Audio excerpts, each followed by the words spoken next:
Hi students, வணக்கம். இப்போ என்ன பார்க்க போகிறோம்? இயல் 5 பயிற்சி 5.4 ஐந்தாம் கணக்கு பார்க்க போகிறோம்.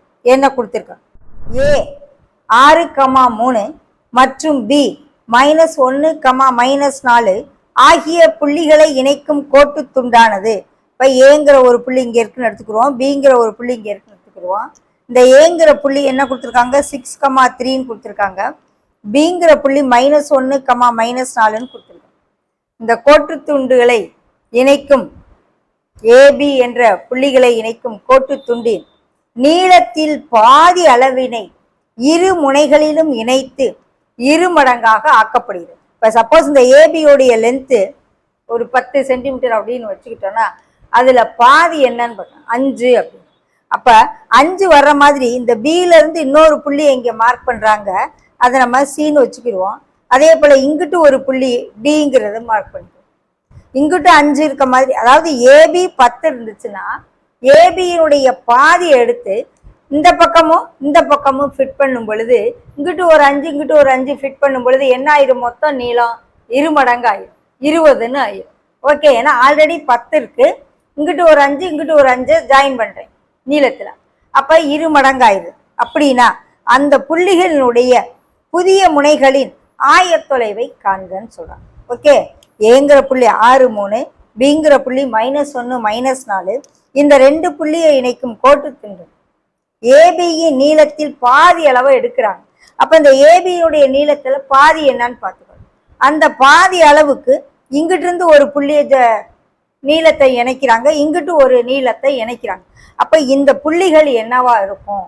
அப்படி இருந்தாதான் இதனுடைய பாதியா இருக்க முடியும் அப்படின்னு கேட்குறாங்க. பார்க்கலாமா? இப்போ இந்த புள்ளிகளை நம்ம என்ன செய்கிறோம்? இதை x3 y3ன்னு வச்சுக்கிடுவோம், இதை x4 y4ன்னு வச்சுக்கிடுவோம். ஏன் அப்படின்னா இந்த ஏஐ x1 y1 ஆகும், பிஏ x2 y2 ஆகும் வச்சுக்கிடுவோம். ஓகே, முதல்ல லென்த் ஏபி கண்டுபிடிப்போம்.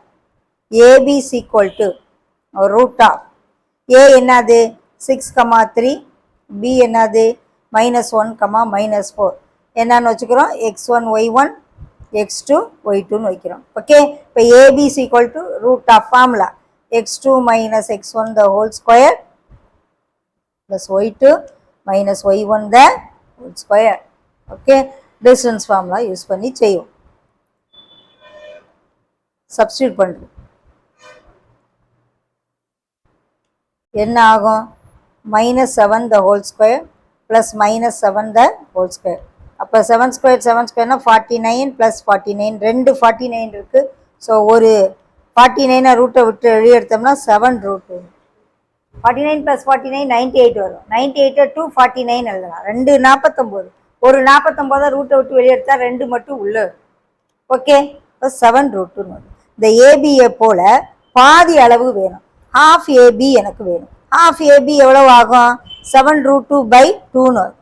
அந்த அளவுக்கு நீளமுடைய ஒரு புள்ளி இங்கிட்டு ஒரு புள்ளியை நீட்டி விட்டோம்னா இந்த மொத்த சிடிங்கிறது என்ன சொல்றாங்க? உனக்கு டபுள் ஆகும் அப்படின்னு சொல்லி. அப்ப பாருங்க, இந்த ஏபிக்கு ஒரு மிட் பாயிண்ட் கண்டுபிடிப்போம், மையப்புள்ளி கண்டுபிடிப்போம். ஏபிக்கு ஒரு நடுப்புள்ளி கண்டுபிடிப்போம்னு வச்சுக்கிடுவோம். அப்ப நடுப்புள்ளி என்ன ஆகும்? ஏபியினுடைய பாதி தானே இந்த ஏஎம்மும் பிஎம்மும் இருக்கும். அதாவது இது ஃபுல்லா 10ன்னா இதுவும் 5ன்னு இருக்கும், இதுவும் 5 இருக்கும். அந்த 5 தான் இந்த பக்கம் ஜாயின் பண்ணியிருக்கேன், இந்த பக்கமும் ஜாயின் பண்ணியிருக்கேன். அப்ப நான் இப்ப என்ன எழுத போறேன்? பிசி என்பது ஏபியின் பாதி. அப்ப ஏபியின் பாதிங்கிற உனக்கு என்ன ஆகும்? 7√2/2ன்னு வரும். அப்ப இந்த எம்ங்கிறது ஏபியினுடைய பாதி தான். அது இப்படி எழுதியிருக்கேன். முதல்ல எம் என்பது ஏபியின் நடுப்புள்ளி, அதை முதல்ல கண்டுபிடிப்போம். அது எவ்வளவு நீளம் இருக்கும் அதே நீளம் தான் இது இருக்கும். ஸோ ஏபியின் நடுப்புள்ளி எம் மாதிரி இந்த பிங்கிறது எம்சியின் நடுப்புள்ளின்னு இருக்கும். அதே போல இந்த ஏங்கிறது டிஎம்மின் நடுப்புள்ளியா இருக்கும். அப்ப இது உனக்கு இது 1 2 3 4 தான் பிரிக்கிற மாதிரி வந்துடுது. ஏன்னா அவங்களே கொடுத்துருக்காங்க இந்த ஏபியை போல பாதின்னு. அப்ப இந்த ஏஎம்மும் பாதி தானே, பிஎம்மும் பாதி தானே, ஏன்னா எம்ங்கிறது ஏபியின் நடுப்புள்ளி. ஸோ எம் என்பது ஏபியின் நடுப்புள்ளி, அதை கண்டுபிடிப்போம். ஓகே, நடுப்புள்ளிக்கு என்ன formula? x1 + x2/2 y1 + y2/2 போடுவோமா? x1 + x2/2 y1 + y2/2 என்ன ஆகும்? 5/2 ஆகும். இங்கே -1/2 வச்சுக்கணும். 5/2 -1/2. ஓகே, இப்போ இதை மட்டும் எடுப்போம். எதை எடுக்க போகிறேன்? இந்த m, இந்த b, இந்த c எடுப்போம். m வந்து என்னது? 5/2 -1/2. b என்னது? -1 -4. c என்னது? தெரியாது. இப்போ என்ன செய்ய போகிறோம்? இது என்ன அளவு இருக்கோ அதே அளவு தான் இது இருக்கும். ஏன்னா பியிலேருந்து சி வந்து பாதி தான் இருக்குன்னு சொல்லியிருக்காங்க. அதே போல் இதுவும் பாதி தான்.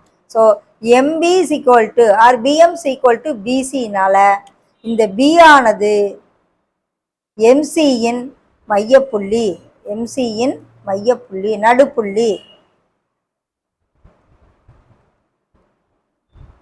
ஓகே, அப்போ நடுப்புள்ளிக்கான ஃபார்முலா இங்கேயும் பழையபடிக்கு அப்ளை பண்ணுவோம். ஓகே, இதை x1 y1, இதை x1 y1, இதை x2 y2, இதை xyன்னு எடுத்து ஈக்குவேட் பண்ணுவோம். x1 + x2/2 y1 + y2/2 இந்த b. அதுதான் என்னது நமக்கு? -1, -4ன்னு ஆன்சர் இருக்கு. b ஈக்குவேட் பண்ணி கண்டுபிடிச்ச வேண்டியது. x coordinate x coordinate, y coordinate y கோஆர்டினேட்டை தனித்தனியாக ஈக்குவேட் பண்ணுவோம்.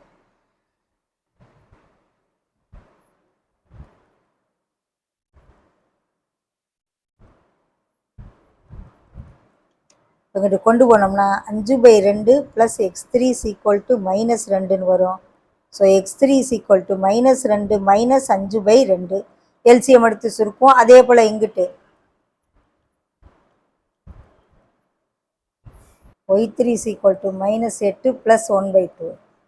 எல்சிஎம் எடுத்து சுருக்குவோமா? 2 எடுத்தோம்னா -4 -5. இதே போல் இங்கே எல்சிஎம் எடுத்தோம்னா -16 + 1. So x3 -9/2, y3 -15/2. அதாவது இந்த சிங்கிற புள்ளி நமக்கு என்ன கிடைச்சிருது அப்படின்னு சொன்னால் -9/2, -5/2. அதே போல் டி கண்டுபிடி. எப்படி இந்த பி வந்து எம்சியின் நடுப்புள்ளியா இருக்கோ அதே போல் இந்த ஏ வந்து டிஎம்மின் நடுப்புள்ளியா இருக்கும். ஓகே, ஏ என்பது டிஎம்மின் நடுப்புள்ளி.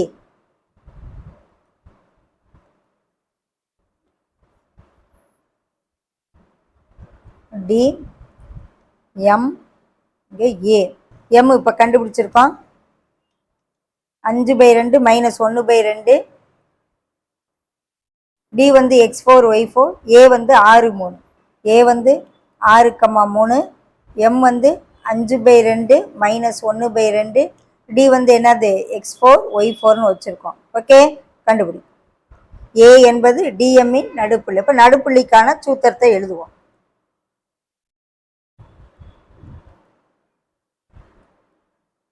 x1 + x2/2. இது x1 y1 ஆகுது, x2 y2 ஆகுது நினச்சிக்கோங்க. ஓகே, ஈக்குவேட் பண்ணுவோம். x coordinate x coordinate, y coordinate y coordinate. So